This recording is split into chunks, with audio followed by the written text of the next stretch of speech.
Fry Todd. Fry Todd! Y'all give it up for my man, John Fry Todd!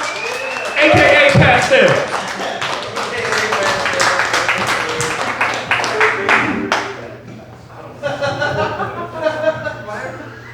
I'm Pastels.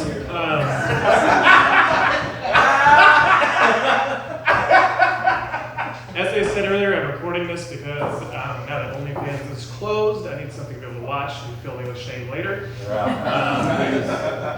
The first time I came out here to the market, I wanted to do something relatable, something everybody could get into, so I talked about working out, going to the gym, getting in shape, because everybody can do that. And it didn't go well, so I'm going to try something a little bit different today. I actually was at the gym last week, and there was this girl who walked in. Her shoulders were huge, she could bench as much as I could, and she was like 5'0". I was in love. All I wanted her to do was punch a hole in my chest. I guess my version of love is, have you ever seen those videos where people squish melons with their thighs? Like that, but my head is the melon.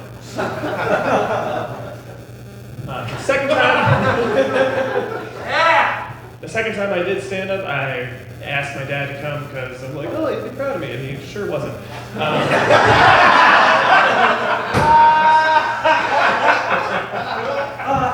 He thought it was pretty cool though that I didn't do any jokes about pot, but I love to disappoint him. So I know that everybody here, a lot of you probably smoke pot. I used to smoke a lot of pot. I don't now.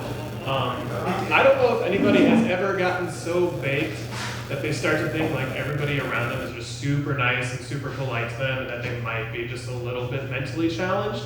But I would get to that point frequently, and I would try and justify it by being like, oh, my girlfriends are just really sweet, or like they have a really weird kink. But after 27 years, you start to think, if someone were to break, they would have done it by now. Yeah, that's true.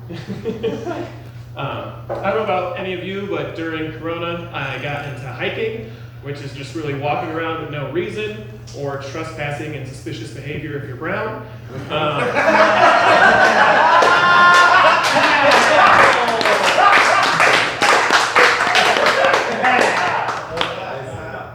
I have a cousin who I always go hiking with. I was actually just visiting her this last weekend in Tennessee.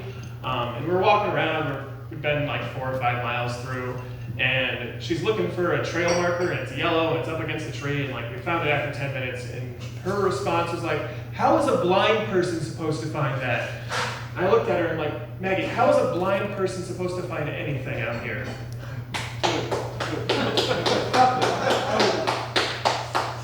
God, no.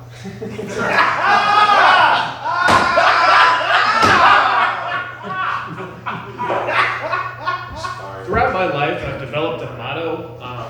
It's just never trust a fart.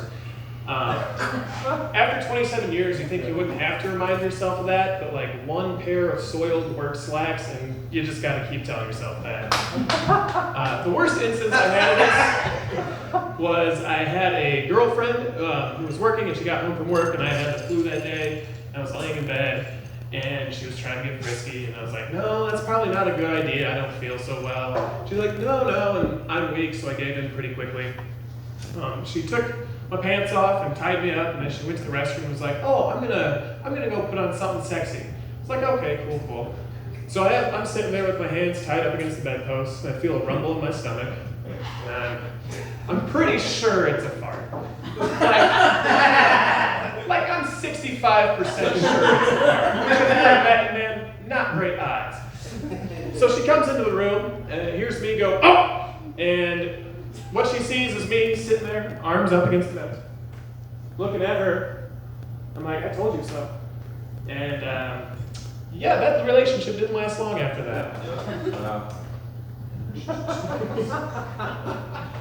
When I was younger, I used to smoke cigarettes. And I don't know if anybody here smokes cigarettes, but it's really easy to find potheads when you smoke cigarettes, because if you're at a cigarettes and you ask somebody, hey, do you smoke? Their response is, cigarettes?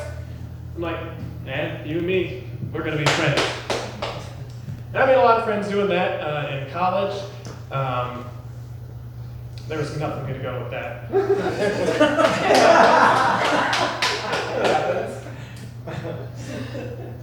This year has been all about me facing my fears, which is one of the reasons I'm up here, because I hate talking in public and I don't think I'm funny. So getting in front of people and trying to make them laugh is pretty exhilarating for me. Along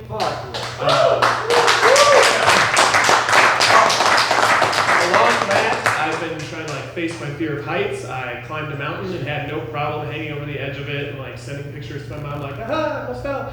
But then I went rock climbing with my buddies and I was super excited. I'm like, hey, I climbed a mountain, I can do this. I hooked up to the rope system and I start climbing. I feel like I'm going well, I feel great. I look down, it's one of those moments where the ground zooms down and you zoom back. And I'm starting to sweat, I'm freaking out a little bit. I'm like, yeah, I got this. My buddy's like, you got this, John. And I reach up and I slip and I fall, and a quarter of a second later I land.